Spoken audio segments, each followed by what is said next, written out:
ନିହାତି ଭାବରେ ଇଏ ଏକ ଦୁଃଖ ତ ଅଭାବନୀୟ କଥା। ଏମିତି ଦୁର୍ଦ୍ଦଶା କାହା ଘରକୁ ନ ଆସୁ। ବର୍ଷେ ତଳେ ପରିବାରର ମୁଖ୍ୟଙ୍କର ନିଧନ ହେବା ଏବଂ ବର୍ଷେ ନ ପୁରୁଣୁ ପୁଣି ତାଙ୍କର ପୁଅଙ୍କର ଏକ ଅଭାବନୀୟ ସ୍ଥିତିରେ ଜୀବନ ଯିବା ଏ ସମସ୍ତଙ୍କୁ ଆମକୁ ବ୍ୟଥିତ କରିଛି। ଯାହା ସାହାଯ୍ୟ ସହଯୋଗ ଯଥେଷ୍ଟ ବା ଯେତେ ଅଧିକ ପରିମାଣରେ ହେବ ଆମେ ତାଙ୍କୁ ଯୋଗେଇ ଦଉଛୁ। ମାନ୍ୟବର ମୁଖ୍ୟମନ୍ତ୍ରୀଙ୍କୁ କୃତଜ୍ଞତା ଯେ ସେ 4 ଲକ୍ଷ ଟଙ୍କା ତାଙ୍କ CMRF ରୁ ପ୍ରଦାନ କରିଛନ୍ତି ଏବଂ ଶୋକ ବ୍ୟକ୍ତ କରିଛନ୍ତି। ଜିଲ୍ଲା ପ୍ରଶାସନ ତରଫରୁ ମଧ୍ୟ ରେଡକ୍ରସ ପାଣ୍ଠିରୁ ସହାୟତା ପ୍ରଦାନ କରାଯାଇଛି।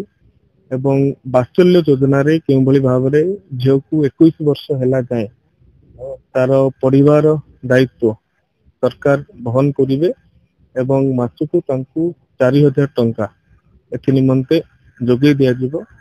ଏବଂ ଘରେ ଯୋଉ ତାର ପୁଅର ମା ରହିଲା ତା ପାଇଁ ମଧ୍ୟ କୌଣସି ସରକାରୀ ଯୋଜନା ଅପହଞ୍ଚ ରହିବ ନାହିଁ। ତାହାକୁ ମୁଁ ବ୍ଲକ ପ୍ରଶାସନ ଜିଲ୍ଲା ପ୍ରଶାସନକୁ ନିର୍ଦ୍ଦେଶ ଦେଇଛି। ଧନ୍ୟବାଦ। ମୋ ନାଁ ଶ୍ରୀ ମାଧବାନନ୍ଦ ରାଉତ, ଅନ୍ନବରପୁର। ପିଲାର ମୁଁ ବଡ ଭାଇ ହେବି। ଯେ ପିଲା ମଲା ତାର ପୁତୁରା ହେବି।